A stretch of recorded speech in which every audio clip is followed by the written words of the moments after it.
नमस्कार, उत्तराखंड की खबरें लेकर मैं हूं आपके साथ संदीप निरंजन सरकार। पीएम नरेंद्र मोदी ने उत्तराखंड के सीएम को उनके जन्मदिन पर बधाई देते हुए एक ट्वीट किया।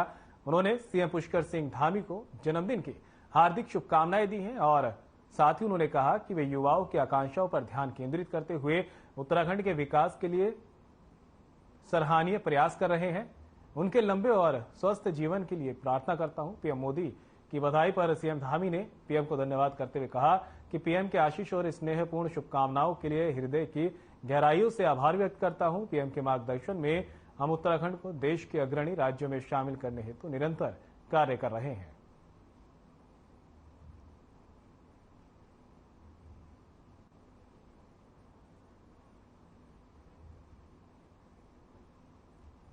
हमारे प्रधानमंत्री जी ने जो बाबा केदार की भूमि से कहा था 21वीं सदी का तीसरा दशक उत्तराखंड का दशक होगा और हर क्षेत्र में उत्तराखंड हिंदुस्तान के श्रेष्ठ राज्यों की श्रेणी में होगा, श्रेष्ठता की श्रेणी में होगा। हर प्रकार की संपन्नता होगी। हमारे यहाँ बड़ा निवेश आएगा, रोजगार आएगा, नौजवान अपने घर पर काम करेंगे, हमारा पलायन रुकेगा और शिक्षा, चिकित्सा सारी व्यवस्थाएं हमारे समाज के अंतिम छोर में खड़े हुए व्यक्ति तक पहुंचेंगी। ऐसा उत्तराखंड हमारा हम सबके सामूहिक प्रयासों से ही बनेगा। तो वहीं बनियावाला में मुख्यमंत्री पुष्कर सिंह धामी ने अपने जन्मदिन की पूर्व संध्या पर नेताजी सुभाष चंद्र बोस आवासीय बालिका छात्रावास पहुंचे, जहां उन्होंने स्कूली बच्चों के साथ अपना जन्मदिन मनाया। इस अवसर पर सीएम ने 201 दीपों को प्रज्वलित किया। जन्मदिन की पूर्व संध्या पर बच्चों के साथ केक काटकर मुख्यमंत्री ने जन्मदिन मनाया। वहीं सीएम ने बच्चों के उज्जवल भविष्य की कामना की। सीएम ने कहा कि इन बच्चों को भी वे सारी सुविधाएं मिले जो आम बच्चों को मिलती है। इसके लिए सरकार लगातार प्रयासरत है। वहीं शिक्षा निदेशक बंशीधर तिवारी ने मीडिया से बातचीत करते हुए कहा कि ये शिक्षा विभाग के लिए बड़ी गौरव की बात है कि मुख्यमंत्री ने अपने जन्मदिन की पूर्व संध्या पर बच्चों के साथ केक काटा और जन्मदिन मनाया। उन्होंने कहा कि मुख्यमंत्री ने वादा किया था कि यहां पढ़ने वाले सभी छात्रों को मुफ्त छात्रावास की सुविधा मिलेगी और इसके लिए नया छात्रावास जल्द बनकर तैयार होगा।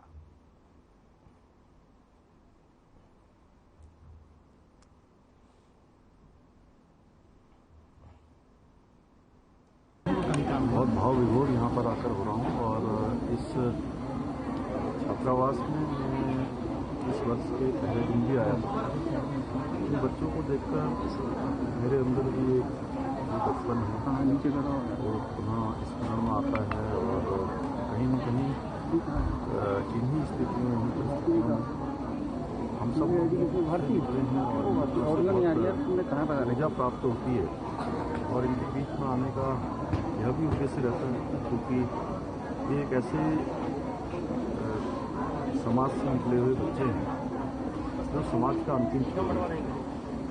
इन बच्चों को सभी सुविधाएं मिलें, हर प्रकार से आगे बढ़ने का अवसर मिले। देखिए, नए वर्ष पर भी माननीय मुख्यमंत्री जी यहाँ आए थे और उस समय उन्होंने ये घोषणा किया था कि 9 से 12 तक के बच्चों के लिए भी हम यहाँ पर छात्रावास की व्यवस्था करेंगे। ये 1 से 8 तक के बच्चों के लिए है। इसके सामने आप देख रहे हैं कि 9 से 12 तक के जो छात्रावास बच्चों के लिए भी छात्रावास हम लोगों ने बनाने का काम शुरू कर दिया है। और निश्चित रूप से देखिए, बच्चे जो यहाँ रहते हैं इनकी जो नैतिक शिक्षा है, जो अपनी पाठ्य पुस्तकों के सिलेबस के अनुसार जो शिक्षा है, इसके अलावा जो अतिरिक्त गतिविधियाँ हैं, आप देखेंगे संगीत हो, नृत्य हो, पेंटिंग का, हैंड राइटिंग में हम लोग खासा फोकस करते हैं। तो माननीय मुख्यमंत्री जी ने ये निर्णय लिया है कि अपने जन्मदिन की पूर्व संध्या पर आकर के इन बच्चों के साथ समय बिताया। तो निश्चित रूप से देखिए, इन बच्चों के लिए भी और हमारे शिक्षा विभाग के लिए बड़ा ये प्रेरणा है और बच्चों के अंदर भी कुछ कर गुजरने की जो ऊर्जा है। मुख्यमंत्री पुष्कर सिंह धामी ने अपने जन्मदिन के अवसर पर देहरादून के रायपुर विधानसभा क्षेत्र में आयोजित अभिनंदन समारोह कार्यक्रम में शिरकत की, जहां उन्होंने कहा कि प्रधानमंत्री नरेंद्र मोदी के मार्गदर्शन में भारत कई बुलंदियों को छू रहा है। वहीं मुख्यमंत्री धामी ने अपने जन्मदिन के अवसर पर पीएम मोदी के आगामी जन्मदिन को लेकर भी शुभकामनाएं दी। आगे उन्होंने कहा कि प्रधानमंत्री नरेंद्र मोदी ने बाबा केदार की भूमि से उत्तराखंड को लेकर कहा कि आने वाला दशक उत्तराखंड का दशक होगा। साथ ही उन्होंने कार्यक्रम में पहुंचे सभी लोगों का आभार भी जताया।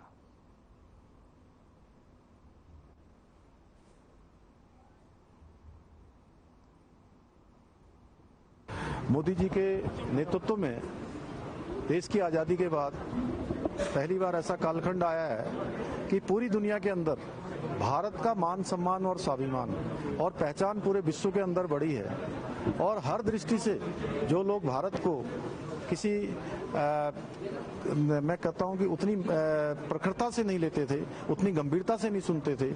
आज दुनिया के हर क्षेत्र में भारत की सुनवाई हो रही है। पूरी दुनिया किसी भी घटना पर भारत के रुख का इंतजार करती है। ये नया भारत बनाने का काम, एक भारत श्रेष्ठ भारत बनाने का काम किसी ने किया है तो हमारे देश के यशस्वी प्रधानमंत्री मोदी जी ने किया है। इसलिए मैं उनको उनके जन्म दिवस पर कि वो शतायु हों, दीर्घायु हों, बाबा केदार से, बाबा बद्री विशाल से, हमारे उत्तराखंड के सभी देवी देवताओं से प्रार्थना करता हूं कि उनका नेतृत्व हमारे देश को लंबे समय तक प्राप्त होता रहे।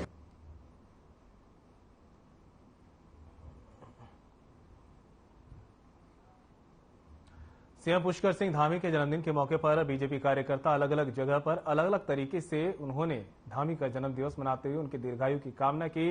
वहीं पार्टी के वरिष्ठ नेता विशाल गुप्ता ने कोरोनेशन अस्पताल पहुंचकर मरीजों को नारियल पानी वितरित कर मुख्यमंत्री पुष्कर सिंह धामी के दीर्घायु की कामना की। इस मौके पर विशाल गुप्ता ने बताया कि सीएम के जन्मदिन के अवसर पर हमने डेंगू की बीमारी को देखते हुए बीजेपी कार्यकर्ताओं ने मरीजों को नारियल पानी वितरित किया और क्योंकि ये माना जाता है कि नारियल पानी पीने से प्लेटलेट्स बढ़ती हैं, इसलिए हमने डेंगू के मरीजों को नारियल पानी वितरित करते हुए सीएम पुष्कर सिंह धामी की दीर्घायु की कामना की।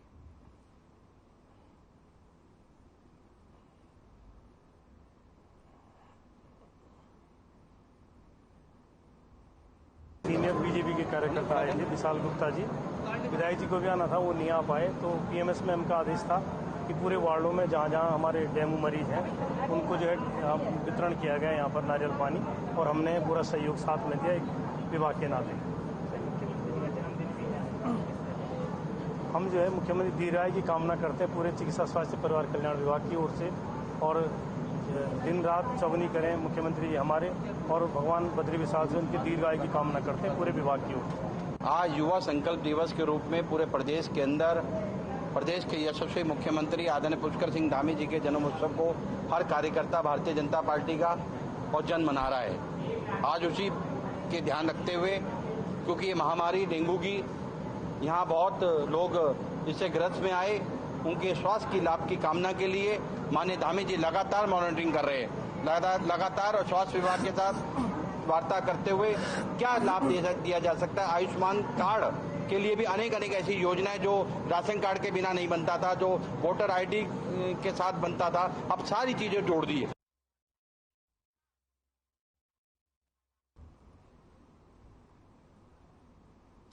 सीएम पुष्कर सिंह धामी के जन्मदिन को बीजेपी ने पूरे प्रदेश भर में युवा संकल्प दिवस के रूप में मनाया। इसी कड़ी में देहरादून के रायपुर में अभिनंदन समारोह कार्यक्रम आयोजित किया गया, जहां सीएम पुष्कर सिंह धामी ने बतौर मुख्य अतिथि शिरकत की। इस दौरान कार्यक्रम में सीएम को सम्मानित किया गया, साथ ही बड़ी संख्या में युवाओं ने रक्तदान भी किया। वहीं सीएम ने सभी का आभार व्यक्त करते हुए कहा कि डेंगू के बढ़ते संक्रमण के बीच रक्तदान बेहद जरूरी है। इसी को देखते हुए बड़ी संख्या में लोग रक्तदान कर रहे हैं, जो कि सराहनीय है।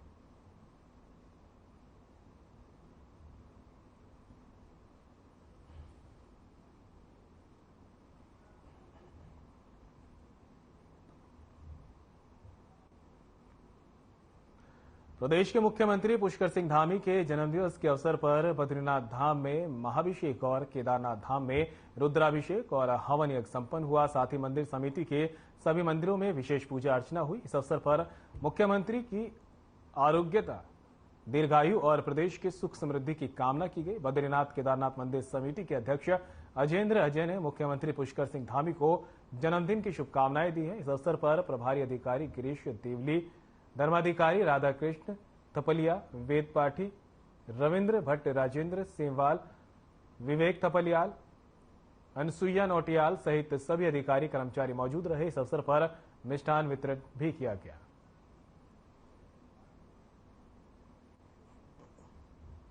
आज श्री बद्रीनाथ केदारनाथ मंदिर समिति के वेद पाठियों, पुजारियों, अधिकारियों द्वारा प्रदेश के यशस्वी मुख्यमंत्री श्री पुष्कर सिंह धामी जी के जन्मदिन मनाया गया।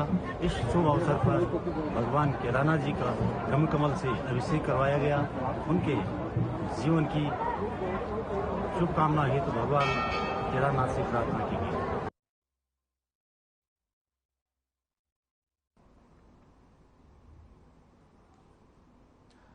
मुख्यमंत्री पुष्कर सिंह धामी ने प्रदेश भर में डेंगू के बढ़ते प्रकोप पर कहा कि सरकार के सामने डेंगू बड़ी चुनौती है, लेकिन शासन प्रशासन के साथ पार्टी के तमाम कार्यकर्ता पदाधिकारी डेंगू से बचाव के लिए कार्य कर रहे हैं और लोगों को जागरूक किया जा रहा है। कोशिश की जा रही है कि डेंगू का प्रकोप ना बढ़े, साथ ही मरीजों के भी अस्पतालों में कोई परेशानी ना हो, इसके लिए भी अधिकारियों को निर्देश दिए गए। चूंकि एक बड़ी चुनौती के रूप में हमारे सामने है, हम सब लोग मिलकर, हमारे सभी कार्यकर्ता, हमारे जनप्रतिनिधि, हमारा सारा सरकारी तंत्र, प्रशासन के लोग, हमारे सभी लोग मिलकर, हमारे विधायकगण इस डेंगू से पार पाने के लिए काम कर रहे हैं। मैं सभी से अनुरोध करता हूं कि जागरूकता के साथ सभी को इस काम में लगाना है। तो उत्तराखंड एसटीएफ की टीम ने पारदी गैंग का गुलेलबाज को गिरफ्तार कर लिया है। एसटीएफ के एसपी आयुष अग्रवाल ने बताया कि बीते साल हरिद्वार के रानीपुर क्षेत्र में चीता मोबाइल पर नियुक्त पुलिस के जवान पर गुलेल से हमला कर आंख फोड़ने वाला शातिर बदमाश गिरफ्तार किया गया है। गिरफ्तार अपराधी का नाम विक्रम है, जो कि उत्तर प्रदेश के आगरा का रहने वाला है।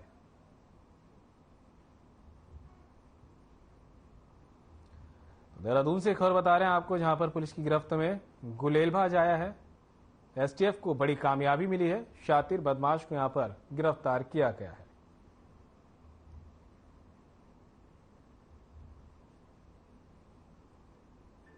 पिछले वर्ष एक काफ़ी दुस्साहसिक घटना घटित हुई थी, जिसमें कि जनपद हरिद्वार में कोतवाली रानीपुर क्षेत्रांतर्गत जो हमारे चेतक पुलिसकर्मी थे, वो जब राउंड पर थे, उन्होंने 2 संदिग्ध को रोका था पूछताछ के लिए।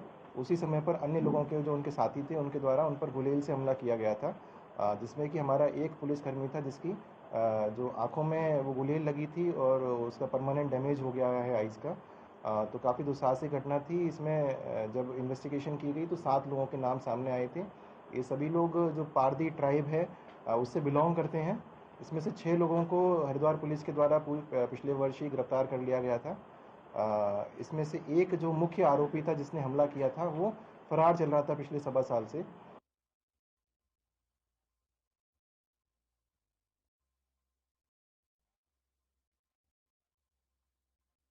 सिविल लाइन कोतवाली क्षेत्र में बेलड़ी गांव के पास एक युवक का शव मिला। वही सूचना मिलते ही पुलिस पहुंची, जिसके बाद शव को कब्जे में लेकर पोस्टमार्टम के लिए भेज दिया गया है। वहीं परिजनों ने हत्या की आशंका जताते हुए पुलिस को तहरीर दी। एसपी देहात का कहना है कि मामले की जांच पड़ताल की जा रही है। वहीं अभी तक कुछ लोगों को पूछताछ के लिए हिरासत में लिया गया, साथ ही सभी पहलुओं पर जांच पड़ताल की जा रही है।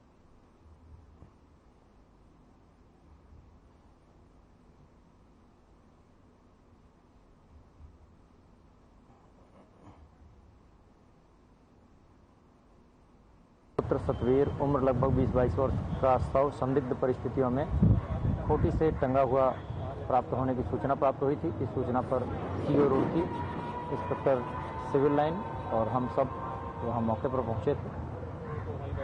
सभी संभावित पहलुओं से घटना के बारे में जानकारी ली गई है। इस संबंध में मृतक के पिता सतवीर की ओर से 22 तबा तहरीर दी गई है, जिस पर अभियोग पंजीकृत कराया जा रहा है। पंचायतनामे और पोस्टमार्टम की कार्रवाई अमल में लाई जा रही है। जो भी पोस्टमार्टम रिपोर्ट से घटना के मृत्यु के कारणों का पता चलेगा, उसके बाद अग्रिम विधिक कार्रवाई अमल में लाई जाएगी। आज ये लड़का सुबह देखा हम लोग आकर, तो दीवार पर, उनकी दीवार पर टंगा मिला, मतलब रस्सी बांध रखी, वो उन्नी बांध रखी नीले से कलर की, उसमें लटका मिला। अगर केला लटकता अपने आप चोट चाट भी लगती, किसर भी लगती कहीं, वो तो मार कर लटकाया गया। आज उसके गाना सोनू है किसका लड़का रत्नू का, उसकी बहू का उसका फेर होगा कोई, मुझे तो पता नहीं लगा। मुझे सूचना सी मिली जरा सी, तो उसके उसमें मारा गया जी। नहीं लापता तो सुबह आज रात ही हो 1:30 बजे करीबन तो घर ही था। उसके बाद में फिर सुबह में पानी पुणी की तरफ का होगा, सुबह उठ के चला गया होगा। हमने तो सोचा वो देखा कहा, उनको छोटा वाला लड़का जिम में जा, उसने देखा पापा तो वो लटका पड़ा वहाँ भी, और देखो जा रहा हूँ।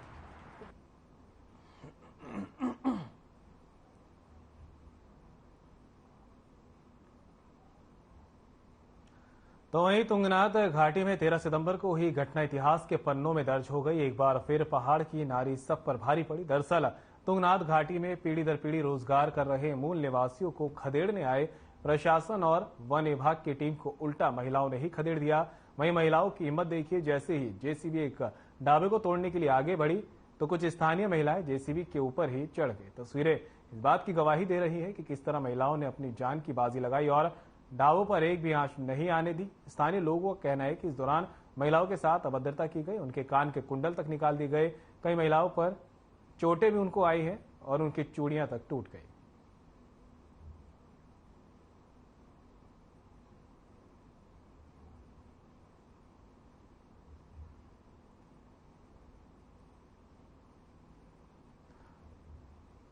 तो तुंगनाथ घाटी की तस्वीरें हैं जहां पर अतिक्रमण हटाने पहुंची प्रशासन की टीम को महिलाओं ने घेर लिया। स्थानीय महिलाओं ने प्रशासन को खदेड़ दिया। ये महिलाएं जेसीबी तक पे भी चढ़ गई हैं और ढाबे को तोड़ने से इन महिलाओं ने बचाया है। तस्वीरें देखकर अंदाजा लगा सकते हैं किस तरह से जो है ये महिलाएं प्रशासनिक अधिकारियों और कर्मचारियों पर भारी पड़ती दिखाई दी। बताया जा रहा है कि प्रशासनिक अमला अतिक्रमण को हटाने पहुंचा था और जब एक ढाबे को तोड़ने की कोशिश की जा रही थी उसी बीच महिलाएं जेसीबी पर चढ़ गई। कुछ महिलाएं सामने भी अड़ गई जिसकी वजह से ढाबे पर उन्होंने आंच नहीं आने दी।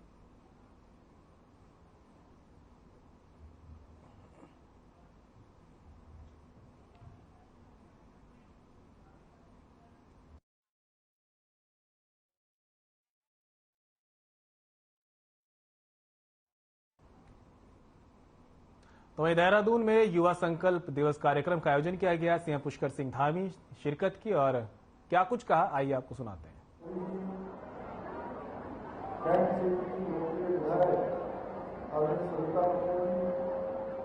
भारतीय जनता पार्टी के प्रदेश महामंत्री आदरणीय अखिलेश प्रधान जी, भारतीय जनता पार्टी के वरिष्ठ नेता आदरणीय विश्वास सागर जी, प्रदेश कोषाध्यक्ष भाई प्रदीप मित्तल जी, श्री अजीत चौधरी जी, आदरणीय अनिल गोयल जी, किसान मोर्चा के प्रदेश भाई गुरु जी, भाई आदित्य चौहान जी, नेहा जोशी जी, जिला अध्यक्ष नीता सिंह जी, बहन मधु भट्ट जी, श्री रविंद्र राणा जी, जिला अध्यक्ष पुष्कर काला जी, श्री सुरेंद्र राणा जी, महामंत्री वीरेंद्र सत्याल जी, भाई मोहित शर्मा जी, राजेंद्र सिंह ढिल्लो जी एवं मंचासीन बहन सुनीता विद्यार्थी समेत सभी मंचासीन, सभी हमारे नेतागण, सभी पदाधिकारीगण और इस कार्यक्रम में बड़ी संख्या में पधारे सभी मेरे बड़े बुजुर्ग, सभी उपस्थित माताएं बहनें, सभी मेरे नौजवान साथियों, उपस्थित पत्रकार मित्रों एवं छायाकार बंधुओं, आज का पूरा दिन जहां कांटाकार युवा मोर्चा के साथियों ने मैराथन दौड़ का आयोजन किया, वहीं दिन में आज बहुत सारे साथियों ने, बहुत सारी माताओं ने, बहनों ने रक्तदान का आयोजन भी किया। एक ही स्थान पर 500 यूनिट के लगभग लोगों ने रक्तदान भी किया। मुझे भी वहाँ पर जाने का अवसर मिला। बहुत सारी मातृशक्ति ने, बहनों ने अपने अपने स्थानों पर आज कहीं मंदिरों में जाकर पूजा अर्चना की। बहुत सारे लोगों ने स्वच्छता अभियान चलाया।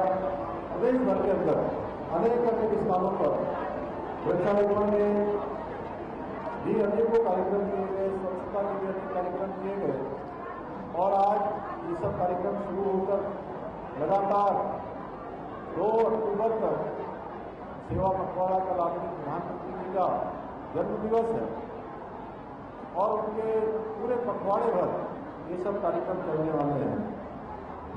आप सब ने आज, मैं सच कहूं तो आप सब लोगों ने आज मेरा दिन बना दिया। आपके प्रेम में, आपके स्नेह में और आपके जिस प्रकार का आज अभी दामाद जी कह रहे थे, जिस प्रकार से आज सभी लोगों ने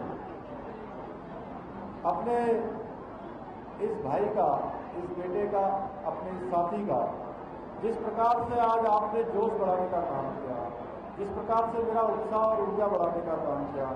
मैं सच बताऊं तो मैं आप सबकी दुआओं से, आप सबकी शुभकामनाओं से आज अपने को धन्य महसूस कर रहा हूं कि आप जैसा ही मैं भी कार्यकर्ता हूं, आप सबके बीच में से निकला हूं। आपकी मेहनत से ही, आपके परिश्रम से ही उत्तराखंड राज्य के अंदर एक मिथक टूटा है, एक परिपाटी बदली है कि हर बार चुनाव होता था तो एक बार एक पार्टी की सरकार होती थी, अगली बार दूसरी पार्टी की सरकार बन जाती। आप सब लोगों ने जो परिश्रम किया, आप सब लोगों ने जो जोश, आप सब लोगों ने जो मेहनत की, उसका परिणाम है कि लगातार उत्तराखंड राज्य स्थापना के बाद ये नया इतिहास बन गया, ये परिपाटी टूट गई। एक बार इस पार्टी की सरकार, एक बार उस पार्टी की सरकार का ये परिपाटी भी बदल गई। इस परिपाटी को बदलने का काम भी आप सब लोगों ने किया। आज आपने रक्तदान किया, दौड़ का आयोजन किया, नशा मुक्ति का संकल्प लिया, पर्यावरण संरक्षण एवं स्वच्छता का भी संकल्प लिया है, प्रदेश के विकास में अपनी भागीदारी सुनिश्चित करने का भी संकल्प किया और मेरी दीर्घायु के लिए अनेकों स्थानों पर दीपक भी जलाए। इस राज्य के सेवक को आप सबसे और क्या चाहिए? सच बताओ तो काम करने के लिए इससे ज्यादा स्नेह और क्या हो सकता है जो आप सब लोगों ने मुझे प्रदान किया है। मैं देख रहा था जब मैं यहाँ इसके अंदर आया, इस प्रांगण के अंदर आया, तो एक एक पूरा हॉल हमारा बना हुआ है। इस कागज में हमारे विनय रोहिला जी का नाम भी लिखा है, आप विनय रोहिला जी दिखाई दे रहे। मैं विनय भाई का भी अपनी तरफ से अभिनंदन करता हूँ कि सारे ही कार्यक्रमों में ये कई बार लगता ही नहीं कि उत्तराखंड के हैं कि दिल्ली के हैं कि कहाँ के हैं, जहाँ देखते हैं हम लोग वही कार्यक्रमों के संयोजन में जुटे रहते हैं। आप लोगों ने भी देखा होगा, कोई चुनाव होता है, चाहे दिल्ली में चुनाव हो, हरियाणा में चुनाव हो या कहीं अन्य किसी राज्य में चुनाव हो, हर जगह विनय भाई रहते हैं। मैं विनय भाई का भी धन्यवाद करता हूँ। आप सबके सामने मैं एक बात कहना चाहता हूँ कि अभी जैसा भाई सिद्धार्थ ने कहा और बहुत सारे वक्ताओं को आदरणीय विनोद चमोली जी को भी सुनना था, खजानदास जी को भी सुनना था, हमारे अन्य वरिष्ठ नेताओं को भी यहाँ सुनना था, लेकिन आप सब लोगों ने कहा कि नहीं, समय की कमी है, देर हो गई है, इससे सीधे सीधे आप बोलिए। आप सब बोलते तो निश्चित रूप से उन सब बातों का उल्लेख होता। हमारे सामने अभी हम लोगों ने जितने भी, मैं सौभाग्यशाली समझता हूँ कि आप सबके परिश्रम से, आप सबकी मेहनत से, आप सबकी लगन से जब से मुझे दायित्व मिला, सारे के सारे चुनाव, चाहे विधानसभा का चुनाव हो, चाहे उपचुनाव हो, चाहे हरिद्वार का जिला पंचायत का, जो जिला परिषद का, पंचायत के चुनाव हो, जो आज तक हमने कभी इतनी बड़ी संख्या में कभी जीत हासिल नहीं करी थी, हरिद्वार में हमने वो संख्या में जीत हासिल करी थी। वह भी अपने आप में एक रिकॉर्ड बना। चंपावत का उपचुनाव हुआ, उसमें भी रिकॉर्ड बना। अभी बागेश्वर का बहुत बड़ा। बुलेटिन में मेरे साथ इतना ही, दीजिए इजाजत, नमस्कार।